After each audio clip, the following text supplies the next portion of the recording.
Hi friends, యూట్యూబ్లో ఈ మధ్య ఆడవాళ్ళు ఇదిగో నా నెల పేమెంట్ వచ్చింది, నాకు యూట్యూబ్ నుంచి డబ్బులు వచ్చాయి, యూట్యూబ్ వాడు పంపించాడు, నా నెల సంపాదన, ఖాళీగా ఉన్నానని బాధపడేదాన్ని ఇదిగో కష్టపడి సంపాదిస్తున్నా అంటారు చూడు.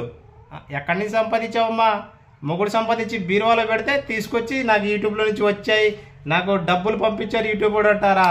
ఎలా పంపిస్తారు? వస్తాయి, యూట్యూబ్ నుంచి రావు అనట్లేదు, కానీ ఏమోస ఒరిజినల్ కంటెంట్ లాంగ్ వీడియోస్ నువ్వన్నీ నీ వీడియోలోని రీమిక్సే, అన్ని కాపీరైటే ఎలా వస్తాయి? మళ్ళీ 700 వీడియోలు 400 వీడియోలకే యూట్యూబ్లో డబ్బులు వచ్చాయంట. కొంచెం చెబితే నమ్మినట్టు ఉండాలి, అతికినట్టు ఉండాలి. ఆ వీడియో చూసి పక్కన ఆడవాళ్ళు అది బాబోయ్ ఆవిడకి యూట్యూబ్లో డబ్బులు వచ్చాయంట, నేను కూడా వీడియోలు చేయాలని ఇంట్లో వాళ్ళని ఖాతరు చేయకుండా, ఇంట్లో వాళ్ళని లెక్క చేయకుండా, ఇంట్లో వాళ్ళని మరి బెదిరించి మరి భయపెట్టించి వీడియోలు చేస్తున్నారు. ఎలా వస్తుందన్న? నాకైతే నవ్వు వస్తాయి, డబ్బులు రావట్లేదు, కానీ నీ ఒరిజినల్ కంటెంట్ ఉండాలి, లాంగ్ వీడియోలు